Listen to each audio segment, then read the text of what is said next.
Olá pessoal, eu sou o professor Dr. Josian Galucci da Frota, sejam todos bem-vindos em mais uma aula, hoje sobre a identificação das serpentes peçonhentas da Amazônia. Vamos ver dados de ofidismo de 19 anos coletados aqui na nossa região, na região do Médio Rio Tapajós. Vamos ver também a identificação, tratamento, quadro clínico, soro antiofídico e um pouco da biologia das serpentes da região amazônica.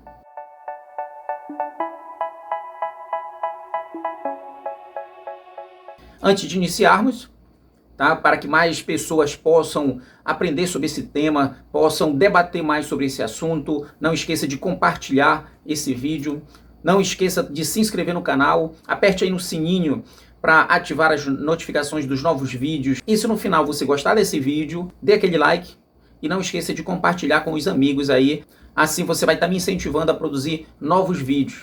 Então as serpentes, elas fazem parte do grupo 2 répteis. Então eles são formados aí por alguns grupos como os quelônios, os crocodilianos, o grupo também dos tuataras presente lá na Oceania e os esquamatas, no qual os lagartos e as serpentes vão estar. Então são esses grupos. No Brasil existem 392 espécies de serpentes. Esse número ele acaba colocando o Brasil na terceira colocação aí em relação à riqueza de espécies, perdendo somente para a Austrália e para o México.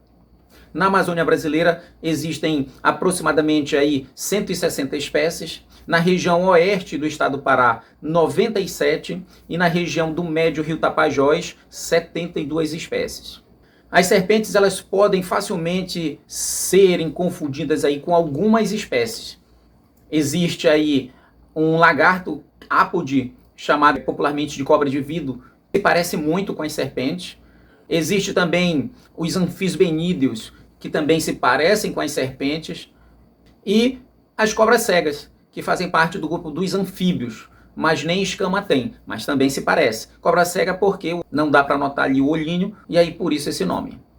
Os anfisbenídeos, elas também são chamadas de cobra de duas cabeças, mas não tem duas cabeças, apenas a cauda ela apresenta ali a grossura e o tamanho aproximado da cabeça, então ela é chamada popularmente de cobra de duas cabeças. Então, esses três indivíduos eles podem ser confundidos com uma serpente. E aí nós temos algumas características exclusivas do grupo das serpentes.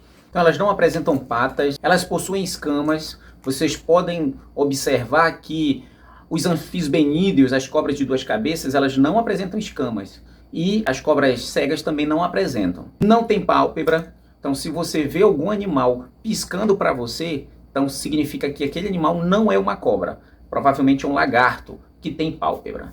Não apresenta também orelha, ouvido externo. Eles vão apresentar um ouvido interno, tá, para perceber aí vibrações no solo, mas não o tímpano. Quem tem tímpano? Os lagartos e os anfíbios. E elas não apresentam a sínfise mandibular, a mandíbula fusionada. Elas apresentam uma mandíbula separada. Observem aqui, ó, nessa imagem que dá para a gente verificar essa ausência de sínfise mandibular, essa ausência da mandíbula fusionada. Elas vão apresentar ainda um órgão chamado órgão de Jacobson ou volmeiro nasal, que fica localizado no céu da boca.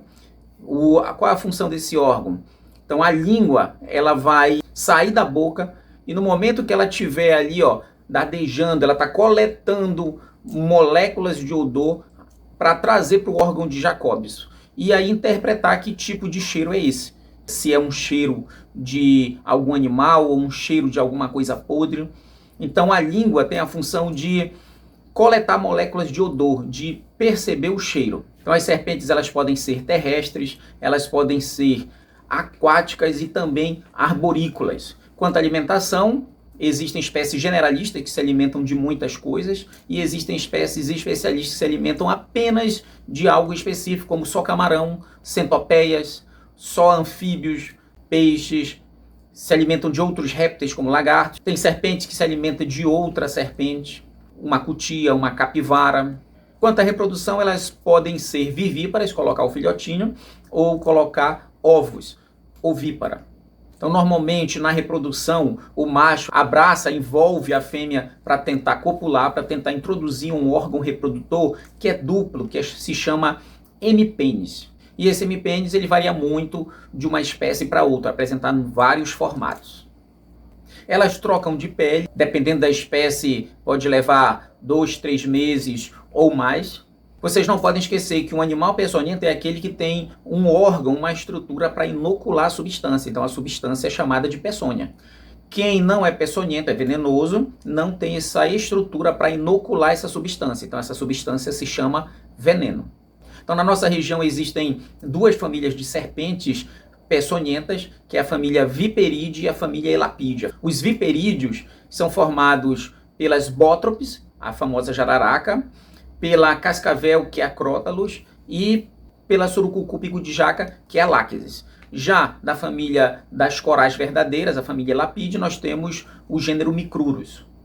Quanto a essa quantidade de espécies peçonhentas, na nossa região do médio rio Tapajós, existem 5 corais verdadeiras, 4 jararacas do gênero Bótropes e a surucucu pico-de-jaca do gênero Lachesis. Aqui no médio Tapajós não tem a cascavel. A cascavel ela vai ter lá para o baixo Tapajós, próximo a Santarém, ou lá para o alto Tapajós, perto dos garimpos. Então a espécie mais abundante de serpente peçonhenta é a Bótropis atrox, a jararaca comum da nossa região, que se alimenta de lagartos, se alimenta de roedores, pode ser terrestre e arborícola também, anda sempre no período noturno e diurno. Então ela tem ali uma plasticidade enorme, ela consegue se adaptar a muitos ambientes, tanto mata preservada quanto mata alterada. A surucucu pico-de-jaca, a Lachesis, ela vive quase que exclusivamente em ambiente primário, em mata primária. É extremamente raro a gente encontrar um indivíduo em área alterada. Então 99, 98% das serpentes surucucu pico-de-jaca vivem em mata primária. Então, vou dar um exemplo para vocês. Eu fiz o meu trabalho de doutorado no Parque Nacional da Amazônia. Eu coletei durante 2 anos lá. Em 2 anos, mais de 1.400 horas de coleta, nós conseguimos encontrar 2 indivíduos apenas. Então, animal raro, difícil de ser encontrado. O que acontece é muita gente confundir essa espécie. Observem aqui, ó, a cor dessa espécie. Ela é muito fácil de ser confundida com outras espécies. Então, analisem, comparem aí essas espécies, para você não esquecer que essa daqui é a verdadeira. É a surucucu pico-de-jaca, que se alimenta de roedores, de alguns lagartos, que coloca ovos, normalmente pode chegar a 4 metros de comprimento e que prefere se deslocar aí, principalmente durante a noite. Já as corais verdadeiras, então existem várias espécies na Amazônia como um todo, aproximadamente 19 espécies, 5 existem aqui na nossa região. E dessas espécies, existe uma que ela não apresenta aquele padrão de cores vermelho, branco e preto. Ela apresenta normalmente mais preto, com algumas faixas aí laranjas e branca. Quanto à identificação de uma serpente peçonhenta, então existem poucas características para realmente confirmar que a serpente é peçonhenta. Primeiramente, verificar a dentição.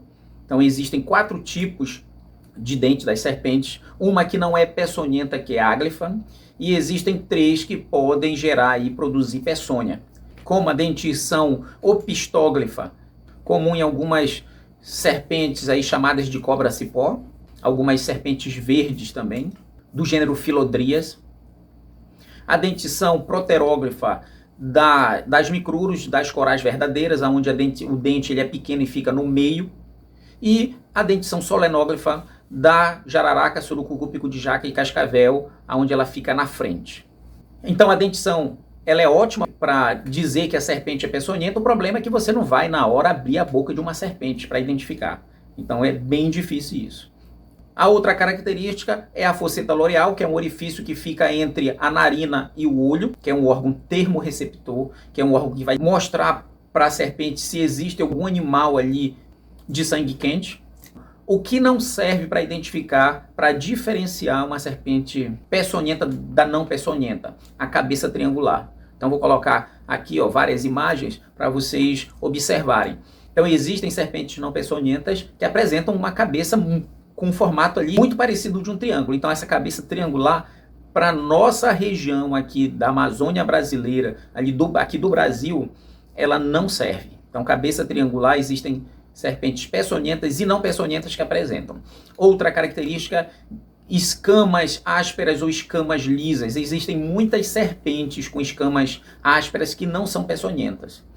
E podem se confundir ali com as serpentes peçonhentas. E a coral, ela tem uma escama lisa. Se a cauda, ela afina rapidamente ou ela afina muito lentamente. Então, as caudas mais grossas, elas pertencem aos machos. E aquelas serpentes que afila bruscamente são as fêmeas.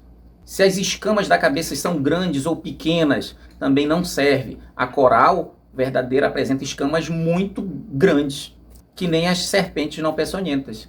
E algumas serpentes peçonhentas podem ter escamas pequenininhas, como a jararaca. Mas se a gente for ver, a jiboia também tem escama pequena. Então, as escamas da cabeça não servem para identificar uma serpente peçonhenta.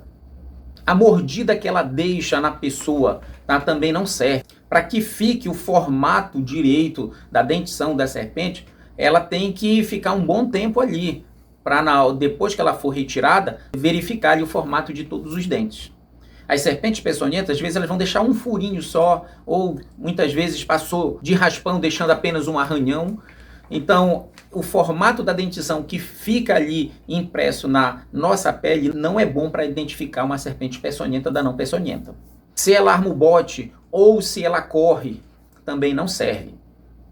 Existem artigos aí que mostram que a maioria das serpentes, até as peçonhentas, elas preferem fugir do que armar o bote. Em relação à pupila do olho, então pupila ali vertical em forma de olho de gato, também não serve. Por quê? Porque essa pupila, ela é de serpente noturna. Então tem muitas serpentes que não são peçonhentas e apresentam essa pupila vertical. Então pupila não serve. Infelizmente, essas informações a gente vê em vários livros do ensino médio. É muito fácil a gente identificar sites aí mostrando também que essas características elas servem. Elas não servem. Elas podem até servir para as serpentes de fora do Brasil, da África, da Europa, da Ásia, mas aqui do Brasil não serve. Então você se deparou com uma serpente que tem a fosseta loreal, aí existem 3 na nossa região. Aí você vai olhar a cauda. Se a cauda, você pegar a ponta da cauda e passar o dedo assim no sentido para o final da cauda e ela for lisa, é uma jararaca. Se ela for eriçada, se as escamas forem bem eriçadas, é uma surucucu de jaca. E se tiver chocalho, é cascavel. Em relação às corais, você tem que olhar primeiramente os anéis negros. Se você observar um anel negro que não dá a volta completa no corpo, é uma coral falsa. Agora, se der a volta completa, pode ser verdadeira e pode ser falsa. Então tem que tomar cuidado com isso. Então, dando a volta completa ao redor do corpo, você vai olhar o tamanho do olho. Se o olho for grande, é uma falsa coral. Se o olho for pequeno, é uma coral verdadeira. Ou você pode verificar as escamas. Se ela apresentar 2 escamas entre a narina e o olho, é uma coral verdadeira. Ou se apresentar 3 escamas entre a narina e o olho, é uma coral falsa. E existem corais verdadeiras que elas não apresentam aquele padrão de vermelho, preto e branco. Elas podem apresentar aí somente a coloração preta e branca, ou preta, laranja e uma pequeníssima faixa branca. Em relação ao ofidismo na região, então existem 2 publicações restritas aqui para essa região. Uma foi feita por Frota, publicada em 2007, que fez um estudo entre 1996 e 2006. E agora, recentemente, em 2021, saiu um outro trabalho, um trabalho cujo autor principal é o Eduardo Araújo. Eu também fiz parte desse trabalho. Então, nós fizemos aí um levantamento dos casos de ofidismo entre 2007 e 2017. Então, nós desenvolvemos aí 19 anos de estudo. Eu quero passar para vocês aí algumas informações. Então, nesses 19 anos de estudos, foram registrados, foram notificados ali no Sinan, 900 casos. Desses 900 casos, a maioria, 80%, ocorrem no gênero masculino. Em relação à idade, a maioria dos atingidos tem entre 13 e 29 anos. Em relação ao membro, 80% foram nos membros inferiores. Em relação aos casos clínicos, 45% foram de casos leves, 43% de casos moderados e apenas 4% foram de casos graves. Clinicamente, 80% de todos aqueles que foram atingidos por serpentes foram curados, em torno de 5% ficaram com sequelas. E a serpente que mais causa esses acidentes foi a espécie Bothrops atrocis, a jararaca comum.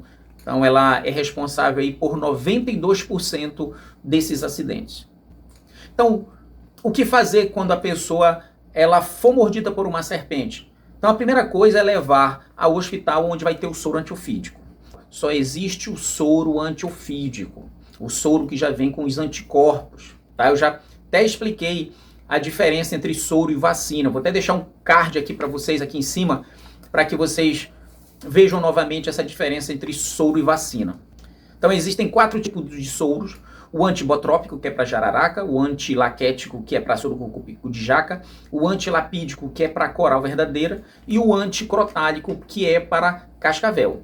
Então só existem 4 instituições brasileiras que fabricam esses soros aqui no Brasil, que é o Instituto Butantan, que é responsável aí por 80% dessa fabricação, que fica localizado lá em São Paulo. Existe também a Fundação Ezequiel Dias, lá em Minas Gerais, do Instituto Vital Brasil, no Rio de Janeiro.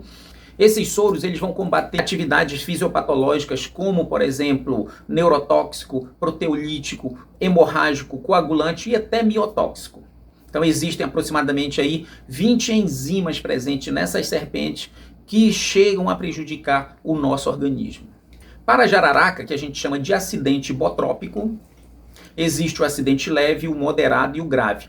O leve ele causa dor, ele pode alterar também o tempo de coagulação sanguínea, ele provoca sangramento e abscesso, que é uma cavidade com pus. Para casos leves, acidentes leves, normalmente se administra 4 ampolas de soro antibotrópico. Você não vai fazer isso, tá? O que você vai fazer no caso, se você for picado, você tem que ir para o hospital para que alguém que aprendeu ali administrar um soro antiofídico aplicar em você. Normalmente um técnico de enfermagem, um enfermeiro, um médico. No caso de acidente moderado, vai surgir dor local, edema, sangramento local também, tempo de coagulação alterado, pode gerar, em casos mais raros, uma gengivorragia e até mesmo abscesso. E para esse tipo de acidente moderado, normalmente se administra 8 ampolas. E nos casos mais graves, se administra 12 ampolas. Além dos sintomas do acidente moderado, pode surgir bolhas, pode também dar problemas ali cardiovasculares maiores e insuficiência renal. Para acidente laquético, só existem 2 modalidades, o acidente moderado e o grave. Para o acidente moderado, normalmente são 10 ampolas, para o grave são 20 ampolas. No acidente moderado, normalmente aparece ali edema, dor, sangramento, hemorragia local, bradicardia. E para o grave, além desses, pode dar ali bolhas com conteúdo seroso, hemorragia sistêmica e também bradicardia grave. No caso dos acidentes elapídicos, só existe o acidente grave, que deve ser administrado 10 ampolas de soro antielapídico. Então, nesse tipo de acidente, não tem dor, não tem edema, existe um formigamento, fraqueza muscular ali progressiva, face miastêmica, insuficiência respiratória também precoce e pupila com diferentes aberturas. E o que fazer no caso de uma pessoa ali, se ela for mordida por uma serpente? Primeiramente, tentar mantê-la calma, levá-la ao hospital, não aplicar nada de substâncias sobre a picada, apenas lavar com sabão e água corrente. Então manter o paciente sempre hidratado, remover, se for no braço, os anéis, os braceletes, o relógio, porque pode aí provocar um inchaço logo nos primeiros minutos após a mordida. Você não deve passar nada no lugar da mordida, não coloque pasta de dente, não coloque barro, não coloque café, não coloque álcool, não beba nada alcoólico, de teor alcoólico, porque isso pode provocar sintomas que podem ali se confundir, como por exemplo a face miastêmica com pitose palpebral. A pessoa vai ficar com as pálpebras abaixadas aí devido ao álcool e não ao a mordida propriamente da serpente. Você ainda também deve manter o membro aí afetado elevado a aproximadamente 45 graus. Não faça torniquete, porque o torniquete ele pode ajudar no caso de uma coral verdadeira que vai atingir aí o sistema nervoso central, mas no caso de uma bótrobis, de uma lácteis que vai provocar necrose, só vai acentuar, acelerar o processo de perda do membro. Então não se deve fazer torniquete. Não deve também furar, tá? Se você furar, você vai estar acentuando aí a entrada de micro-organismos, aumentando aí a inflamação do membro que já foi afetado, e já existem trabalhos aí científicos que mostram que após 1 segundo a mordida não se retira mais nada da peçonha, tá? Ela se desfaz muito rapidamente. Se possível, apenas se possível, te leve também para o posto de saúde ou para o hospital para poder os enfermeiros, os médicos aí identificarem e saber rapidamente o que administrar. Se de repente é um soro antibotrópico, ou elaquético, ou até mesmo elapídico. Ou se não é uma serpente peçonhenta. Então somente se for possível, não vá sair aí no meio do mato procurando a serpente, que aí você pode receber uma nova mordida. Então, para evitar esse tipo de situação, se proteja com luvas se você for mexer no entulho, mexer no lixo, mexer numa vegetação mais baixa. Use sempre botas ao se deslocar no meio do mato. Se você for sentar no chão ou num tronco, olhe com bastante cuidado, porque de repente pode ter alguma ali, você pode até sentar ali em uma e ela vai lhe morder. Ao atravessar ou passar por determinadas galhadas ali mais baixas, olhe com cuidado. Se você não conhece a serpente, não manuseie. Até uma jiboia ela pode lhe causar ali um certo ferimento. De preferência, empurre o entulho de perto da sua residência, na área rural, para longe. Assim o ambiente vai ficar sempre limpo e elas não vão chegar tão perto. Evite andar no meio do mato no período noturno.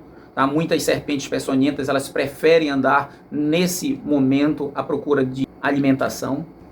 Pessoal, era isso que eu queria passar para vocês. Informações relacionadas às serpentes peçonhentas, o ofidismo na nossa região aqui da Amazônia. Então, se você gostou, não esqueça de se inscrever no canal, deixar seu like, compartilhar toda essa informação para que mais pessoas saibam sobre esse tema.